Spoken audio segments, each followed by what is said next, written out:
Hello everybody, this is Mateo, and I thought we were being attacked by a Goomba, not a Boo. Oh well, either way, this is the tutorial battle to teach you how to fight as a group of 4 with both the babies and the bros.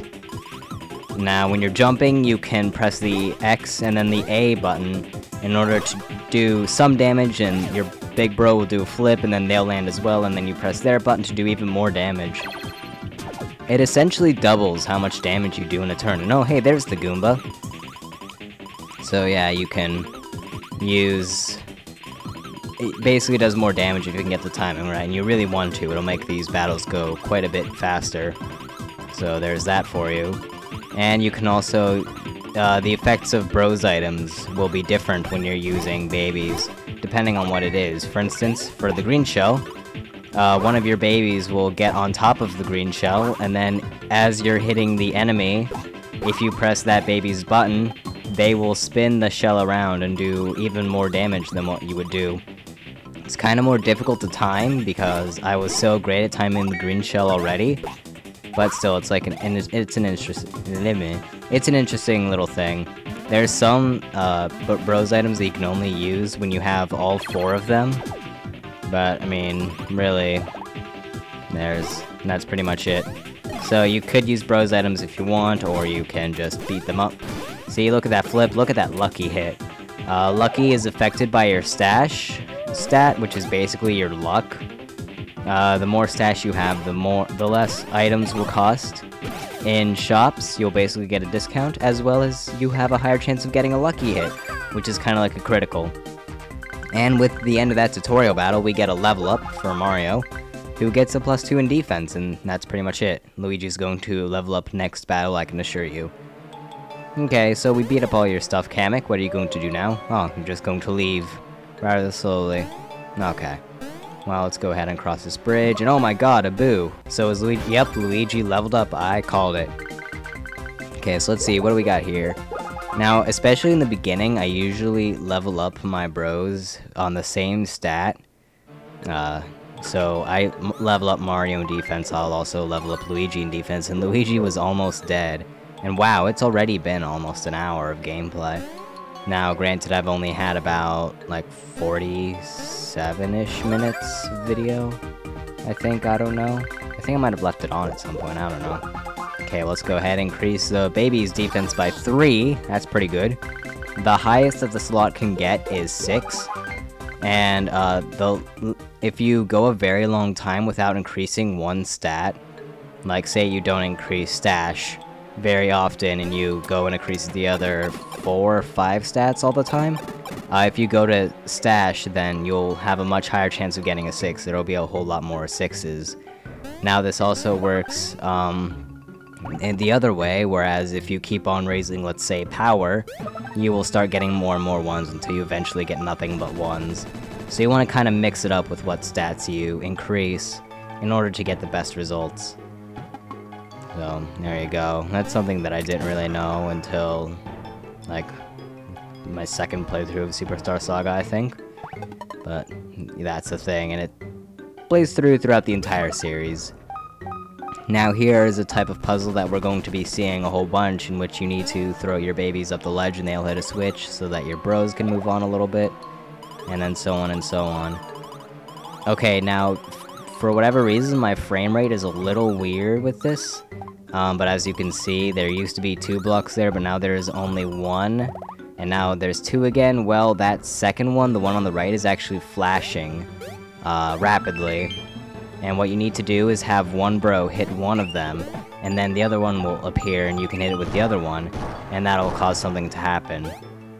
So it really isn't shown so well because my recorder isn't the best, but it's the best that I could do. But yeah, that's basically how it works. A little unfortunate, but well, we'll live. Okay, so let's go ahead and precision platform. So hit the left one, hit the right one. I'm pretty sure it's always that you have to hit the left one and then the right one, and that'll cause that platform to fall. Now, I want to try to get as many battles as I can where it's both the babies and the bros fighting at the same time. Whoa. Okay, there we go. God. just so that they all get the experience. I'm pretty sure that the experience doesn't split like it does in other RPGs. You just automatically get that amount. Oh my god, dodge that bullet. Okay, there we go. Go ahead, kill that boo, and here we have a new enemy which I'll show off in a second, because I apparently killed them too quickly or something. That's going to happen a couple of times. I'm going to wait till a better battle to show them off, which will happen eventually. And there we got another level up. Let's increase the power to 30. And Luigi, what about you? What do you get? You get 1 POW as well. Awesome. I suggest that you stay mainly on HP, defense, and POW. Speed and stash don't matter too much, but you should still increase them every once in a while just because you'll most likely get a 6 on them. And there we have a little gate. Wonder how we're going to get it. Okay, well, let's throw the babies up here. And oh, whoa, it's really dark. Well, you hit this block with the correct bro, and a shine sprite will appear.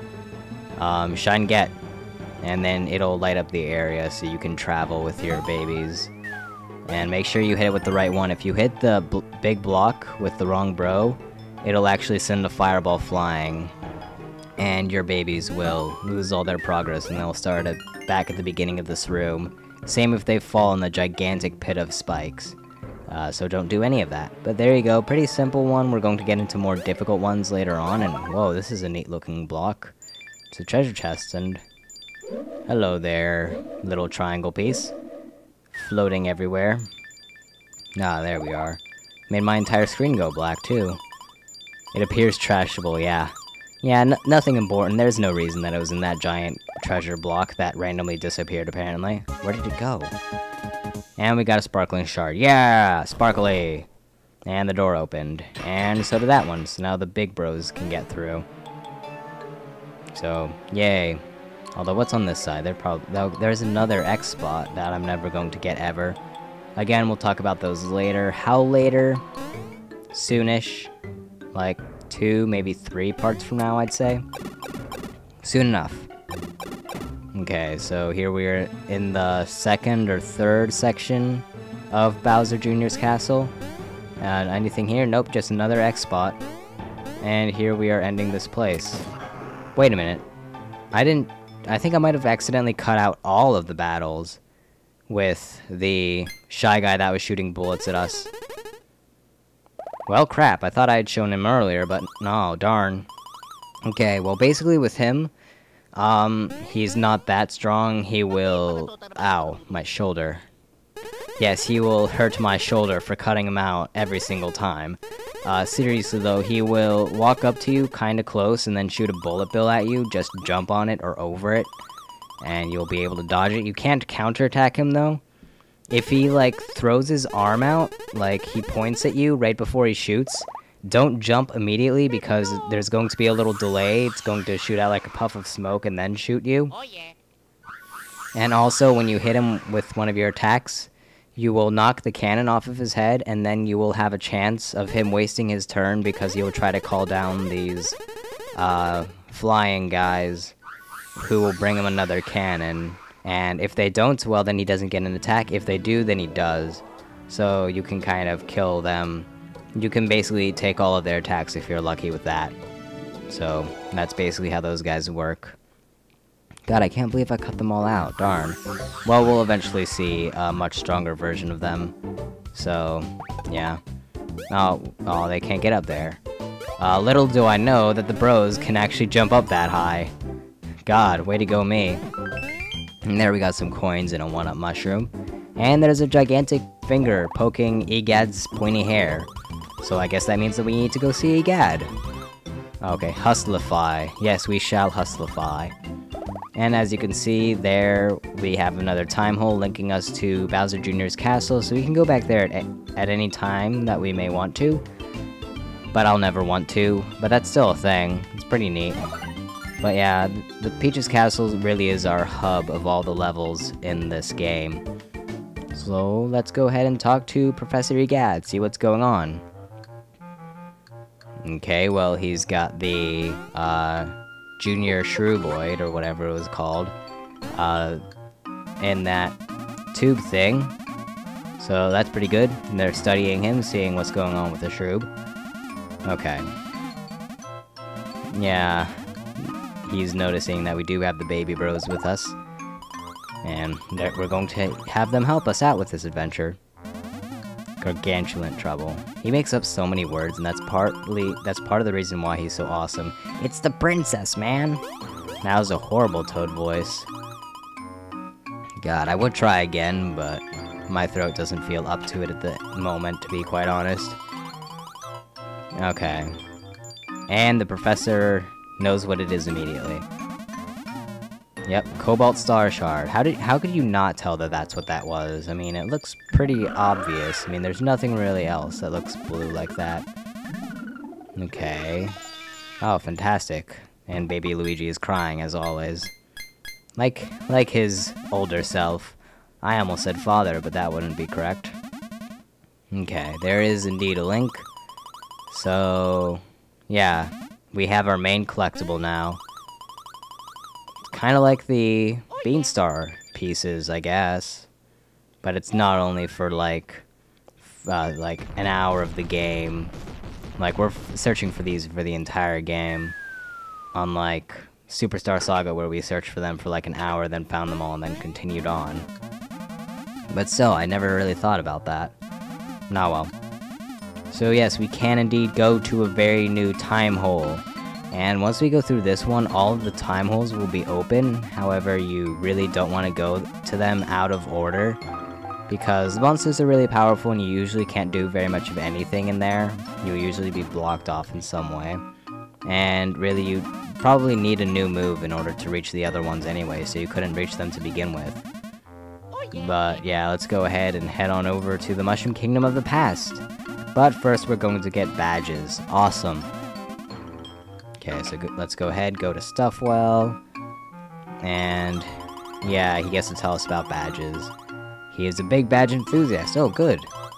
And also you can see there we have the rest of our options for Stuffwell. We have the Koopa Shell, which will show us what Bros items we have, and we also have the bottle, which we have a fairy in just in case we die. I mean, we have the Cobalt Star Shards in there that we can show. Okay, so here we have the salvage badge, which will... I can't read it at the moment. Well, you can read what it says. But basically, if we use a Bros item, we could get the chance of getting it back. Not all that great, but it's something for now.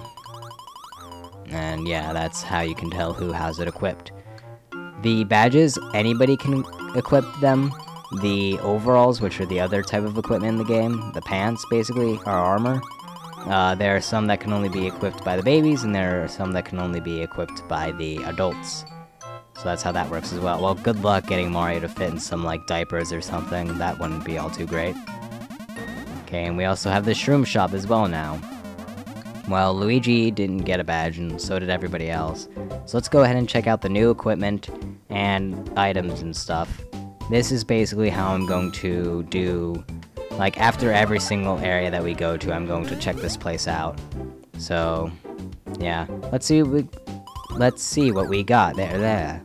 Let's see what we got. Let's start with the equipment, which I feel is more important. So, clothing. We have new stuff. It'll increase our defense a bit. Pretty good. See, you can see that 21% off. That's because of our stash stat. I'm not sure if it's, like, based on the highest one, or like an average of the 4, or what. But, oh well, and here we have the Starchy Jeans for the babies, which will raise their defense by 6. Well, at least compared to the other one. So let's go ahead and equip all those and have the dog bark. He's probably showing up on the thing as well. Here we have the wallet badge, salvage badge, which we got earlier, easy bad pet badge, and training badge. I'm pretty sure that those 3 aren't that great. And the wallet badge, I'm not all too sure about either. I think it has something to do with coins, most likely. Good God, that dog. Just throwing that out there, the dog is really going nuts. Somebody's probably leaving the house. He doesn't like it when people leave the house, as you can probably tell. Okay, we can buy some Bros items. Cannonballers are really good. They're one of my favorite Bros items in the game, but they're really expensive for this point. So, not really going to buy any. We also have Bros Flowers, which are pretty good, but we can find a whole bunch of them later on now. Yeah, most of my bros items are going to come from question blocks. But, yeah, I'm still... Eventually, when I have nothing else to spend my coins on, I'll buy a bunch. But until then, I'm going to keep my coins for now. So that's pretty much it for this part, and the docking bog. The barking dog. So I will see you all next time. Goodbye, with a black screen. See ya.